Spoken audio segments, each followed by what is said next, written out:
जीवन की श्रेष्ठता की खोज में चले हुए प्रभु महावीर के शासन के लिए समर्पित श्रद्धालुगण कैसे बने जीवन अपना श्रेष्ठ, किस तरीके से व्यर्थ और अनर्थ से मुक्त होने के बाद तीर्थ की यात्रा कैसे शुरू हो सकती है। व्यर्थ को छोड़ दिया लेकिन सार्थक को नहीं पकड़ा, अनर्थ को छोड़ दिया लेकिन तीर्थ को नहीं पकड़ा। खेती का घास झाड़ झंकड़ निकाल दिए लेकिन बीज नहीं बोया तो परिणाम क्या होगा? वापस घास आएगा, वापस कचरा आएगा। यदि कचरा वापस नहीं आने देना है तो जरूरी है कि वहां बीज बोए जाए, वहां फसल लेने की प्रयास शुरू किए जाए। जो जगह खाली हुई है उसको भर लीजिए। आदमी प्राय एक काम करता है, निकाल देता है लेकिन भरता नहीं, और भरा नहीं कि वापस वो गंदगी वहां तैयार हो जाती है। इसलिए पेट खाली करना भी जरूरी होता है, पेट भरना भी जरूरी होता है। सांस छोड़नी भी होती है ना, सांस लेनी भी होती है। कार्बन डाइऑक्साइड छोड़ना होता है ना, ऑक्सीजन लेना होता है। केवल छोड़ने से काम नहीं चलता है और केवल लेने से भी काम नहीं चलता है, छोड़ना भी है। इन दोनों बातों का यदि संगम हो गया तो जीवन में एक नया निर्माण हो जाएगा। ये मत करो ये कहने के साथ साथ ये भी कहना होता है कि क्या करो। और इसलिए आज से जो यात्रा अपनी शुरू हो जा रही है वो है एक ऐसी आराधना, वो है एक ऐसा उपक्रम जिसके कारण से अननोइंगली, मैं अननोइंगली शब्द जानबूझ के बोल रहा हूं, अपनी एनर्जी का कैरेक्टर चेंज हो जाता है, अपनी शक्ति का चरित्र चेंज हो जाता है। अपने अंदर जो बीज पड़े हुए हैं उनमें चेंजेस हो जाते हैं। उन बीजों को चेंज करने की साधना यदि कोई है तो है श्रावक बनने की साधना। हर समय में, हर परिस्थिति में, हर वस्तु में, हर व्यक्ति में बहुत सारी संभावनाएं होती हैं। जैसा ये समय है, इस समय आप बैठे हो यहां पर, आप यहां बैठे हैं, आप यहां बैठ भी सकते थे, आप झगड़ा भी कर सकते थे, आप माला भी गिन सकते थे, आप खाना भी खा सकते थे। इस समय आप बहुत कुछ कर सकते थे। केवल इतना ही नहीं कि आप बखान सुन सकते, और भी बहुत कुछ कर सकते थे, लेकिन आपने बखान को चुना है, आपने प्रवचन सुनने को चुना है। इसलिए समय बाकी सारी संभावनाएं समाप्त हो गई, और बाकी संभावनाएं समाप्त होकर के एक रास्ता बन गया, और एक रास्ता बन गया तो मंजिल की तरफ रास्ता चलता है। इसलिए चर्चा मंजिल की कम करो, रास्ते की ज्यादा करो। सही मार्ग चुन लो, उस मार्ग पर चलते चले जाओ तो मंजिल पर पहुंच ही जाओगे। इसलिए परमात्मा के शासन की, धर्म की स्तुति करते हुए एक प्रतिज्ञा ली जाती है, उमग्गम पर्यानामी मग्गम वो संपवज्जामी। मैं उन मार्ग को छोड़ता हूं और सन्मार्ग को ग्रहण करता हूं। केवल उन मार्ग को छोड़ करके चौराहे पर खड़ा मत रह जाना, उन मार्ग को छोड़ने के बाद सन्मार्ग पर चलने का प्रयास शुरू कर देना। केवल छोड़ना पर्याप्त नहीं, इस बात को ध्यान में रखिए, और इस बात को बिल्कुल जल्दी से आप समझ पाए। इसलिए छोटी सी बात आपके पास पहुंच रही है, आप सामयिक लेकर के बैठे कई भाई बहन,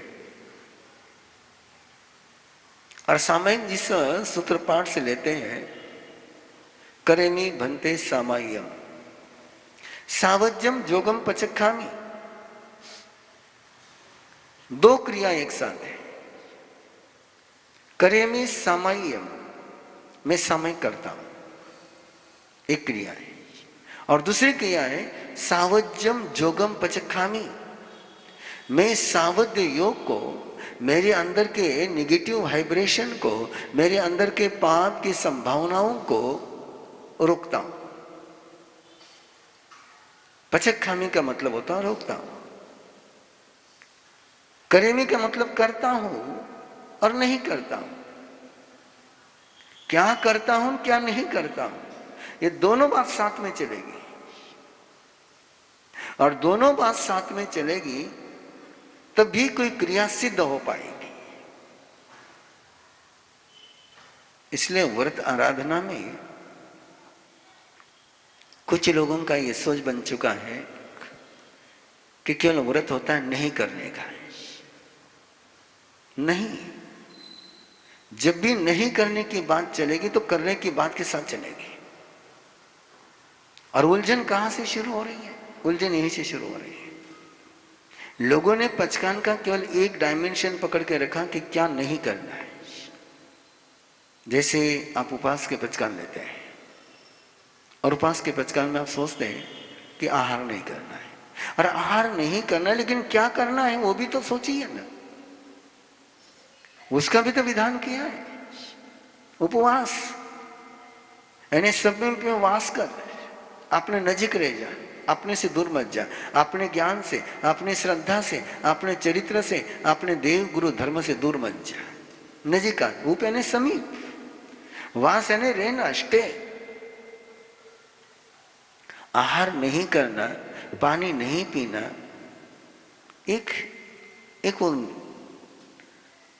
नकारात्मक बात हो गई। सकारात्मक बात क्या है? और परमात्मा का एक सिद्धांत है कि सकारात्मक और नकारात्मक, नेगेटिव और पॉजिटिव, इन दोनों को मिलकर के ही किसी वस्तु का अस्तित्व बनता है। ऐसी कोई वस्तु नहीं कि जो केवल नेगेटिव ही हो, ऐसी कोई वस्तु नहीं कि जो एकांत पॉजिटिव ही हो। इन दोनों को मिलकर के ही किसी वस्तु का अस्तित्व है। भावा अभावात्मक वस्तु, भाव और अभाव से वस्तु का निर्माण होता है। केवल भावात्मक ही नहीं है और केवल अभावात्मक ही नहीं है। जिसका अभाव है उसमें किसी का भाव भी है, और जिसका भाव है उसमें किसी का अभाव भी है। इसलिए कई बार इस पूरी बात को न ध्यान करने कारण से लिए हुए नियम, लिए हुए पचकान, लिए हुई साधनाएं चल नहीं पाती हैं। जैसे आप लोग कई बार नाम लेते हैं कि मैं गुस्सा नहीं करूंगा, और आप सभी का अनुभव होगा कि गुस्सा नहीं करने का संकल्प आपका टिकता नहीं है। क्यों नहीं टिकता? उसका एक कारण है, गुस्सा नहीं करूंगा उसके साथ आपने ये नहीं तय किया कि मैं क्या करूंगा। जो अंदर में एनर्जी जागृत होती है गुस्सा करते समय, उस एनर्जी को मैं कहां लगाऊंगा, उसको मैं कहां उपयोग में लूंगा। यदि गुस्सा नहीं करूंगा तो मैं प्रेम करूंगा, मैं क्षमा करूंगा। इसलिए साधु की 5 महाव्रत की 25 भावनाओं में दूसरे महाव्रत में बात गई है, मैं क्रोध आया तो क्रोध में झूठ नहीं बोलूंगा, मैं क्षमा धारण करूंगा। मैं भय से झूठ नहीं बोलूंगा, भय आएगा तो धीरज रखूंगा। मैं हास्य में झूठ नहीं बोलूंगा, हास्य आई तो मौन रखूंगा। मैं लोभ में झूठ नहीं बोलूंगा, लोभ आए तो संतोष रखूंगा। केवल एक बात नहीं कही, गुस्सा नहीं करना यह अधूरी बात है। पूरी बात क्या है?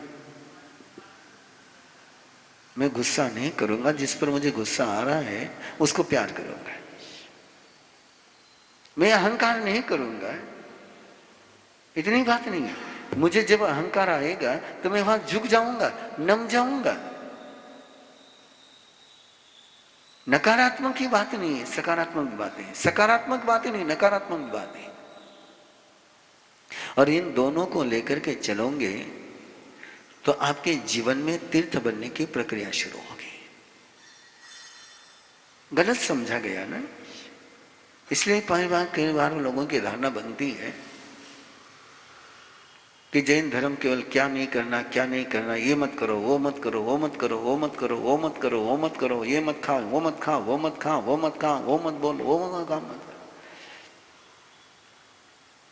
क्या करना नहीं बोलते आप।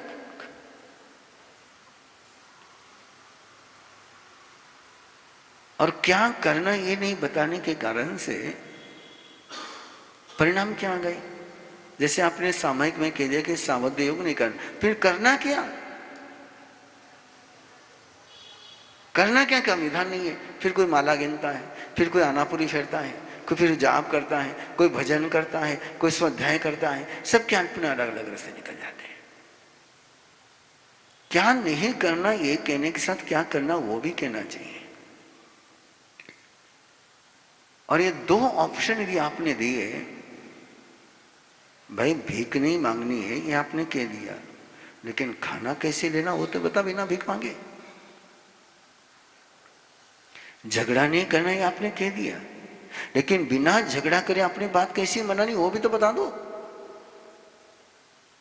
छीनना नहीं ये आपने बता दिया, नहीं छीनते हो कि नहीं छीनते, बिना छीने लेना कैसे वो भी तो सिखा दो ना। तो ये जो आपकी आज से यात्रा शुरू हो रही है उसमें दोनों बात याद रखना है। यदि आपको तीर्थ बनना है तो केवल क्या नहीं करना ये नहीं तय करना है, क्या करना वो भी तय करना है। और क्या करना इतना ही तय नहीं करना, तो क्या नहीं करना ये भी तय करना है। What to do, what do not do. क्या करना ये भी तय करना है, क्या नहीं करना ये भी तय करना है। ये दो बातें यदि चलेगी तो काम हो जाएगा। क्यों लॉकडाउन फेल गया उसका ये उत्तर है भगवान महावीर के शासन में, कि लॉकडाउन में केवल इतना ही कहा गया क्या नहीं करना,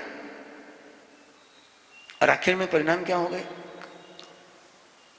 लॉकडाउन फेल हो गया। लॉकडाउन के बावजूद पेशेंट बढ़ते रहे।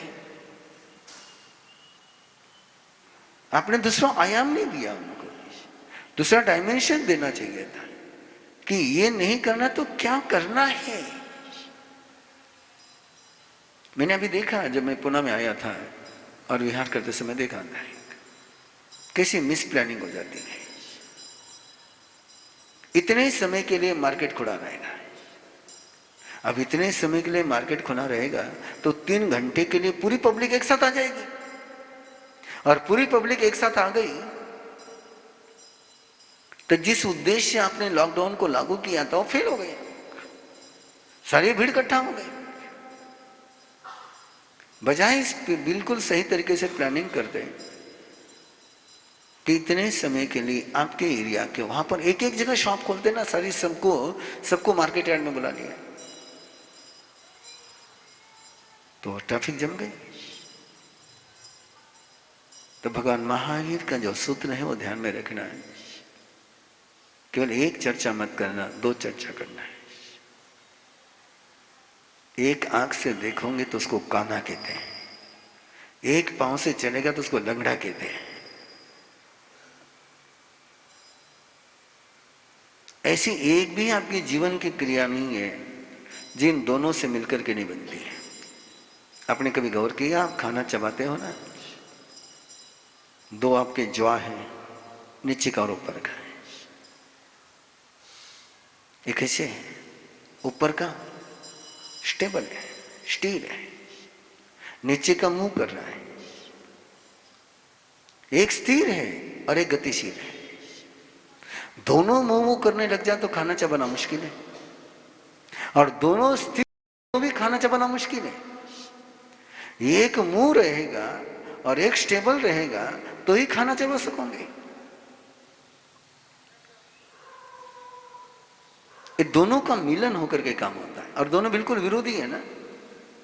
एक तरफ गति है और एक तरफ निष्क्रियता है, लेकिन सक्रिय और निष्क्रिय इन दोनों से मिलकर के ही जीवन चलता है।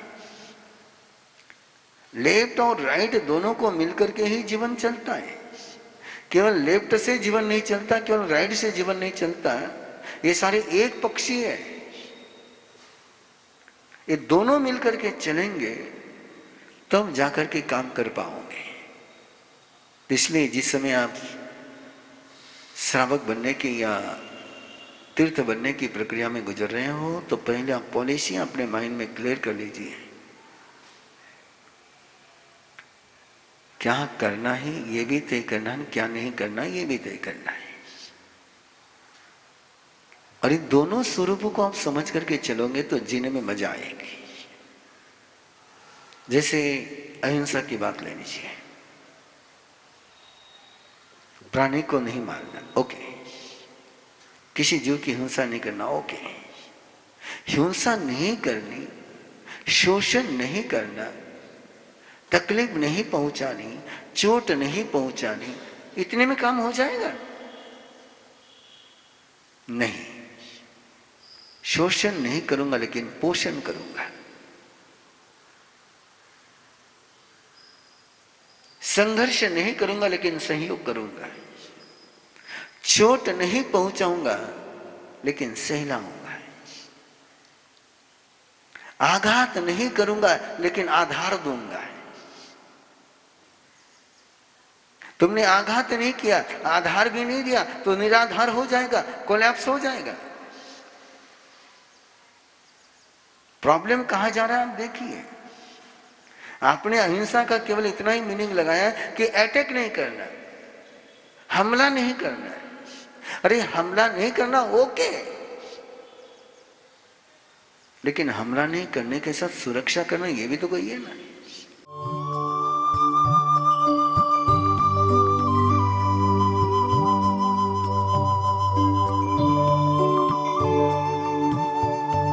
इस कार्यक्रम के पुण्यार्जक हैं श्री दीपचंद जी, श्री सुनील जी, श्री सुजीत जी, श्री सूरज जी पारख, पूना दाल एंड बेसन मिल्स, पुणे।